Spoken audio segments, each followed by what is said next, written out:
네, 깍듯이 인사를 했습니다. 90도 폴더 인사라고 하죠. 그리고 집으로 돌아갔습니다. 누가? 조국 전 법무부 장관이. 제가 어제 방송 시작하면서 이렇게 멘트했을 거예요. 자, 중간은 없습니다. 동부구치소에 조국 전 장관이 머물거나 집으로 가거나 둘 중에 하나입니다. 중간은 없습니다. 자, 이 영장 발부 여부가 주목됩니다. 이렇게 방송을 시작했었죠. 자, 김민지 기자, 결국 조 전 장관에 대한 구속영장 발부, 기각됐죠? 네, 기각됐습니다. 조국 전 장관 집으로 귀가했습니다. 어제 영장 실질 심사 자체는 4시간 20분 만에 끝났는데 결과는 오늘 새벽 1시 정도에 나왔습니다. 그래요? 조국 전 장관 오늘 새벽 1시 35분쯤에 구치소에서 대기하던 것을 그만두고 이제 집으로 가는 모습인데요. 나오는 모습이군요. 나오는 동안 이 구치소 관계자와 또 운전기사 등에게 90도 깍듯이 인사하고 나가는 모습도 보였습니다. 자, 조국 전 장관 영장 실질 심사에 들어가면서 검찰 수사 그리고 검찰의 영장 내용에 대해서 강하게 작심 비판했습니다. 그 모습도 함께 보고 오시죠. 122일입니다. 첫 강제 수사 후에 120일째입니다. 그동안 가족 전체의 이 대상으로 하는 검찰의 끝이 없는 전방위적 수사를 견디고 견뎠습니다. 혹독한 시간이었습니다. 저는 경찰의 영장 신청 내용에 동의하지 못합니다. 오늘 법정에서 판사님께 소상히 말씀드리겠습니다. 철저히 법리에 비추한 판단이 있을 것이라고 희망하며 또 그렇게 믿습니다. 감사합니다. 감찰 중단에 나가는 외부 지시 있었습니까? 직권남용 혐의 계속 부인하시는 겁니까? 한 말씀만 부탁드립니다. 자, 이제 저 모습이 어제 구속영장 실질심사를 받기 위해 조국 전 법무부 장관이 서울 동부지법에 우산을 이렇게 쓰면서 출석하는 모습이었죠. 그리고 그 카메라 앞에서 한 이야기를 조금 전에 들으신 겁니다. 이게 이제 어제 조 전 장관이 그동안 일가 수사로 세 차례 검찰에 소환이 됐고 감찰 무마건으로 2차례 서울 동부지검에 출석을 했었죠. 5차례 모두 언론사 카메라에 포착이 된 바 없었는데 영장 실질 심사를 받기 위해서 출석할 때는 저렇게 포토라인 앞에 조국 전 장관이 처음으로 섰고 카메라에 포착이 된 것이죠. 이 모습은 어떤 모습이었을까요? 4시간 20분가량 영장 심사를 받고 조국 전 장관이 서울 동부지법에서 나오는 모습, 기자들이 이런저런 질문을 던졌어요. 그런데 조국 전 장관은 침묵으로 일관하고 승합차에 올라 서울 동부구치소로 향했죠. 그리고 구치소 대기실에서 영장 발부 여부를 기다리고 있다. 결국 오늘 새벽 1시쯤에 권덕진 판사가 조국 전 장관에 대한 구속의 필요성이 느껴지지 않습니다 하면서 영장을 기각했고 따라서 오늘 새벽 1시 반경에 조국 전 장관이 방배동 자택으로 돌아가기 위해서 구치소를 나오는 모습. 그런데 눈길을 끈 장면은 조국 전 장관이 저렇게 구치소 직원에게 우리 폴더 인사라고 하잖아요. 90도 인사를 하는 모습이 좀 눈길을 끌었습니다. 이와 관련해서 오늘 한 정치인이 평가를 내놨더군요. 정청래 전 민주당 의원, 이것이야말로 조국의 인사법이다. 영장 기각 후 구치소를 나서며 교도관에게 인사하는 조국 전 장관. 부당한 권력에는 꼿꼿하게 맞서지만 힘없는 공무원에게는 공손하게 고개를 숙인다. 이것이 조국 인사법이다. 이렇게 정청래 전 의원 조금 전에 본인의 소셜미디어에 글을 올렸습니다. 그러나 일각에서는 무슨 말씀? 가식적이지 않아요? 무슨 말씀? 이중인격자 아니에요? 이런 비판도 나옵니다만 우리 김 교수님은 어떻게 보셨습니까? 예, 정청래 전 의원의 평가도 일리가 있죠. 그 힘없는 교도소 고생하신 분들에게 깍듯이 인사하는 거 누가 뭐라고 하겠습니까? 그럴 수 있는데 저게 힘없는 공무원에게는 공손하고 힘 있는 권력에는 당당히 할 말을 한다 이렇게 말을 해버리면 그동안 조국 전 장관이 그동안 의심을 받고 있었던 여러 가지 가족 비리, 그다음에 이중적인 언행, 그다음에 위선적인 태도, 거짓말 이런 것들을 설명하기엔 제가 볼 때 좀 부족해 보이고요. 부족해 보인다. 오히려 저렇게 한 번 보고 마실 분들에 대해서 이렇게 공손하게 깍듯이 하는 것은 저는 이렇게 보고 싶어요. 어떻게요? 일본 말에 혼내와 다떼마야라고 있습니다. 그게 무슨 말이에요? 겉과 속이 다르다는 거거든요.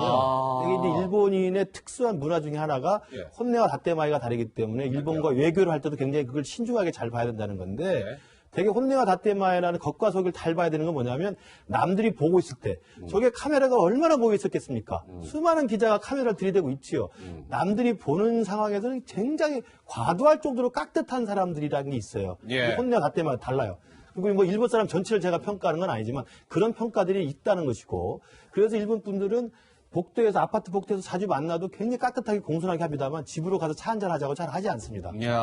굉장히 조심스럽거든요. 그렇군요. 깊게 사귀기가 어려워요. 예, 그런데 저는 조국 전 장관의 평소의 행태를 보면 그냥 한 번 보고 마실 뿐 또는 남들이 쳐다보는 상황에서는 굉장히 깍듯합니다. 근데 그가 행한 행태는 뭐였습니까? 예, 예. 정말 상상할 수 없는 이성과 거짓과 이 이중적 행태를 보였잖아요. 저는 그래서 저 모습은 제가 볼 때 아랫사람들, 처음 보는 공무원한테 공손하게 한 거라기보다는 예. 겉과 속에 다른 이중성에 대한 모습이라고 보고 싶습니다. 저는 김 소장님 이런 좀 질문을 드리고 싶은데 저도 그래요. 사실 조국 전 장관이 저 고생하시는 또 저기 오늘 새벽이었잖아요. 얼마나 추웠어요.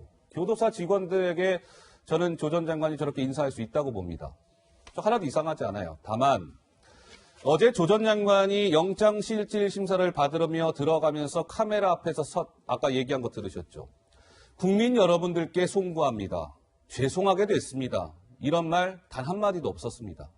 그리고 저렇게 기각이 되고 나올 때 교도관의 저 직원들에게 인사하는 것도 좋으나 국민 여러분들께 죄송하게 됐습니다. 국민들께는 정작 고개를 숙이지 않았습니다. 이거 어떻게 봐야 될까요? 뭐 말씀하신 대로 이제 그런 얘기를 어제 하지 않은 건 사실이고요. 이제 예. 재판이 곧 시작이 될 거니까 재판 과정에서 그런 소회들은 다 밝히지 않을까 싶고 이미 예전에 사과하는 부분과 관련돼서 여러 차례 입장을 내지 않았습니까? 예. 뭐 어제 안 했다고 해서 진심이 아니었다라고 보긴 좀 어렵지 않겠나 그렇게 생각합니다. 예. 하국장 하실 말씀 있어요? 저게 이제 사실은 저게 새벽 1시 반의 상황이거든요. 예. 아까 이제 앵커도 얘기하셨지만 상당히 날씨도 추운데다가 사실 새벽 1시 반이면 원래는 저분들 쉬어야 되는데 저기 나와서 해야 되고 또 하나 사실은 조국 장관으로서는 상당히 고마웠을 거예요. 왜냐? 저기 나오는 순간에 사실은 양측에서 조국을 지지하는 파하고 반대파에서 엄청나게 여러 단체 나와서 사실 아이고, 같이 맞아요. 이제 하루 시위를 종일 하고 뭐 구호를 외치고 혼란스럽습니다. 그랬거든요. 예. 그런데 거기 기자들도 많이 가 있었어요. 근데 기자들 하나도 질문도 못 하잖아요. 기자들 무려 접근을 못하게 아예 바리케이트를 쳐가지고 못 오게 해줬습니다. 잠깐만요. 저도 그게 궁금했는데 예. 저 지금 조 전 장관이 나오잖아요. 예. 저 기각되고 난 다음에 아니 저도 왜 기자들이 왜 조 전 장관한테 붙어가지고 이런저런 질문을 하지 않았을까 물어봐야죠. 그게 궁금했는데 그게 아예 접근을 차단했던 거였어요. 그렇죠. 법원에 영장 실질 심사 받으러 갈 때도 충분히 기자들이 가서 물어볼 수 저도 있다고 이상하다고 생각했잖아요. 생각했거든요. 근데 구치소는 완전히 특별 대우를 해준 거 아닙니까? 그 새벽에 아이쿠야. 특별 대우를 아예 기자도 배제해놓고 심지어 뭐 저기에 송파경찰서 뭐 경찰관뿐만 아니고 야. 전경들 무려 1,200명이 동원돼가지고 1200명이요? 예. 15개 중대 1,200명이 동원돼서 위각 경비를 해줬거든요. 그래요? 그러니까 사실 조국 장관으로서 얼마나 감사합니까? 그 기자들의 잘못하면은 나오면서 여러 가지 말 한마디 잘못하면은 또 국민들한테 비난도 받을 수 있는 그런 잘못하면 그런 기회가 될 수도 있는데 그런 예. 것들을 다 배제해주고 교도소에서 배려를 해줬으니까 제가 보기엔 저 정도 인사 한 번 정도 하는 거야 당연하죠. 그러지 않겠습니까? 예, 알겠습니다. 자, 그러면 어제 이제 그 영장이 기각이 됐습니다. 권덕진 판사 심리로 이제 그 심사가 이루어졌죠. 자, 그런데 이게 조금 이제 영장이 기각된 것은 물론 전제할 것은 그런 거예요. 사법부의 판단은 존중해야 합니다. 권덕진 판사의 생각을 우리는 존중해야 합니다.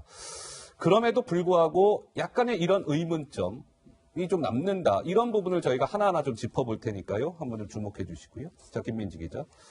우선은 권덕진 판사의 생각은 어떤 거였습니까? 네, 일단 조국 전 장관의 혐의에 대해서는 좀 소명된다라는 사실을 인정하긴 했습니다. 조국 전 장관의 범죄 혐의는 소명되지만 사실은 구속할 정도는 아니다라는 게 이제 권 판사의 판단입니다. 아하. 수사가 상당히 진행됐고 또 이후에 여러 가지 설명을 덧붙였지만 요약하면 이런 겁니다. 어떤 증거 거예요? 인멸의 우려가 없고 도망갈 우려도 없다. 그러니까 주거가 일정하다는 점을 내세워서 조국 전 장관의 영장을 기각한 판단을 내렸습니다. 그러니까 유죄소 감찰 중단의 혐의는 소명이 돼요. 그렇지만 구속할 정도는 아닌 것 같고요.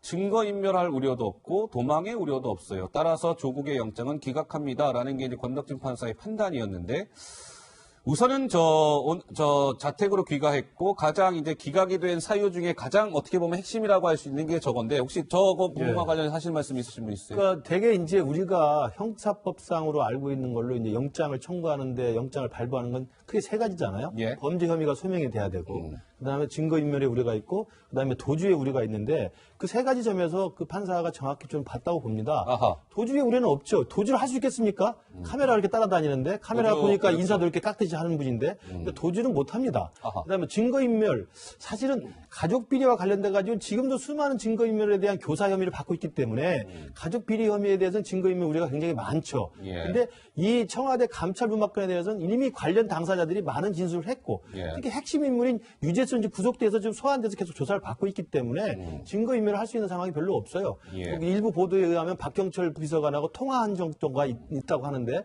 그러니까 증거인멸 우려가 많지 않고 다만 범죄 혐의는 충분히 소명이 됐다는 거거든요. 그러니까 아마 판사 입장에서는 그 세 가지 중에서 범죄 혐의는 충분히 있지만 도주와 증거인멸 우려가 없으니까 불구속 상태에서 재판을 한번 받아봐라. 예. 아마 이런 식의 일반론적인 평가를 한 것으로 보입니다. 자, 그러면 또 하나 이 기각 사유예요. 이런 내용도 좀 담겨 있었습니다. 한번 보시죠.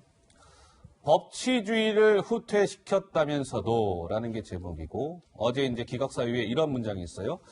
직권을 남용하여 감찰을 중단한 결과 직권을 남용한 주체는 누구예요? 조국이죠. 직권을 남용하여 감찰을 중단한 결과 법치주의를 후퇴시켰을 뿐만 아니라 국가 기능의 공정한 행사를 저해했습니다. 죄질이 나빠요. 이렇게 얘기했습니다. 그러나 법원의 최종 판단은 피의자를 구속해야 할 정도로 범죄의 중대성은 또 인정되지 않는다 하면서 영장을 기각했습니다. 하국장 하실 말씀 있으세요?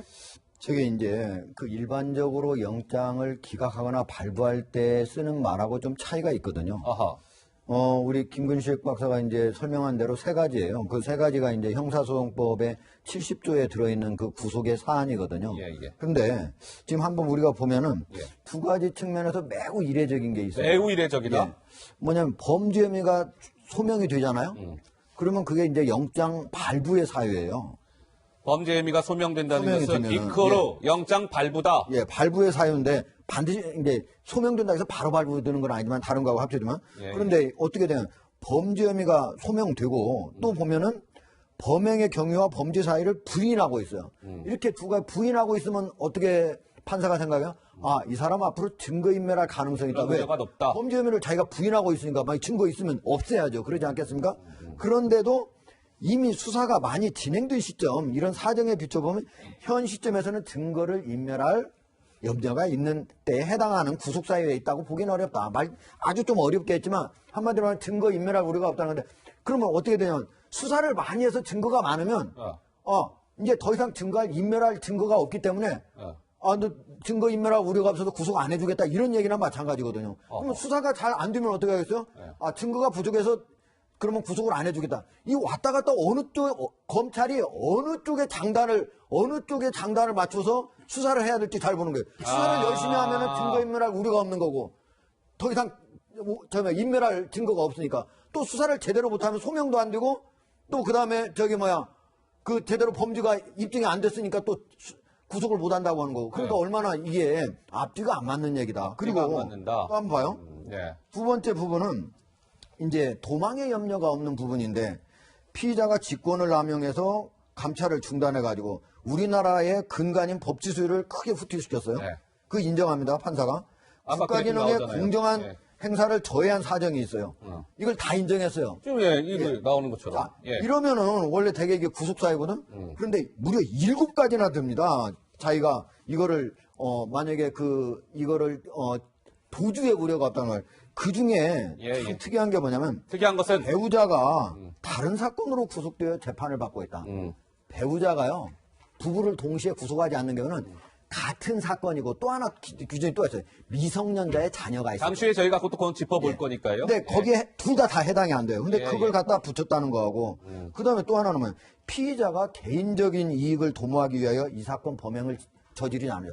아니 직권 남용을 하는데 그게 개인적인 이익을 하는 경우가 거의 있겠습니까? 거의 없습니다. 직권 남용 경우에 대부분이 국가의 공권력을 제대로 행사하지 않고 잘못 행사하도록 하는 게 직권 남용인데 이런 측면에서 사실 법조계에서는 매우 이례적인 영장 기각 결정문이다 이렇게 얘기를 하고 있습니다. 자, 우선은 이제 하종대 국장께서는 이러이러한 점이 영장이 좀 기각이 됐는데 좀 이런 약간의 좀 이례적이고 좀 의문점이 남는다라는 부분들을 몇 가지 포인트를 말씀을 하셨어요. 자, 그렇다면 우리 김성애 소장께서는 영장 기각과 관련해서 총평을 하나 좀 간단하게 해주신다면 우리 김 소장께서는 어떻게 보세요? 여기 이제 나오지만 사정이 있다라고 나오잖아요. 사정이 있다? 예, 그 얘기는 이제 검찰의 주장이 이것이 사실일 경우엔 이 혐의가 있으니까 이렇게 처벌하는 게 맞겠다라는 얘기를 하는 것이지 법원이, 이거 판사가 이 내용 자체를 인정한다고 보기는 어려운 거죠. 그래서 이건 쉽게 얘기하면 죄질이 좋지 않은 범행의 혐의가 있는 거고, 근데 그 혐의가 사실로 드러나면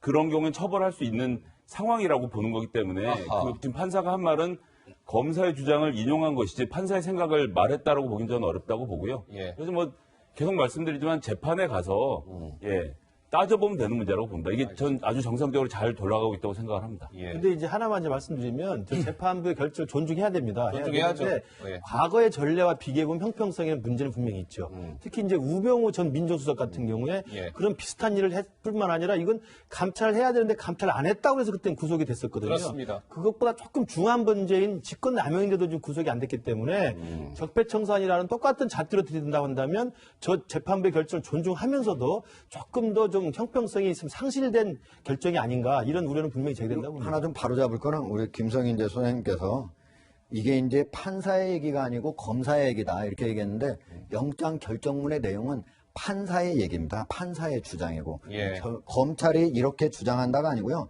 내가 보기에 이렇다는 얘기입니다. 알겠습니다. 자, 저희가 좀 계속 좀 짚어봐야 될 게 많이 있으니까 좀 진도를 좀 빼보겠습니다. 그러면.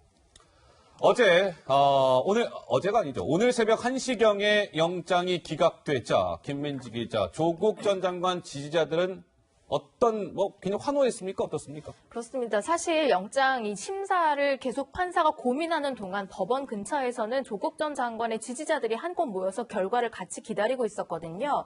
그런데 기각 소식이 알려지자 지지자들은 환호를 보냈습니다. 그 장면이 영상으로 준비되어 있습니다.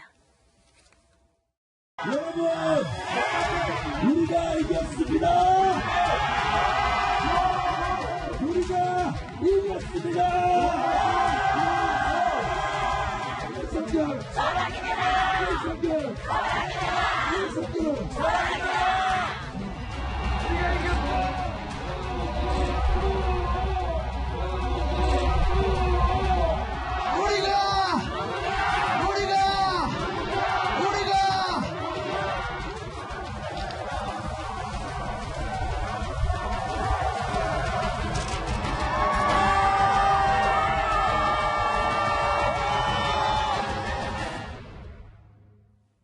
네, 사실 지지자들만 있었던 것은 아니고 구속을 요구하는 이제 반대 시위자들도 있었거든요. 그런데 이 사건, 구속을 반대하는 사람들, 구속에 찬성하는 사람들 이렇게 한데 모여 있는데 조국 전 장관 사태 이후에 국민들 여론이 특히나 두 개로 다 나뉘어진 이런 모습을 줄곧 보이고 있습니다. 알겠습니다. 자, 조국 장관의 영장이 기각되자 조국 지지자들은 조국 수호, 우리가 조국이다, 만세 등을 외쳤다고 하는데요.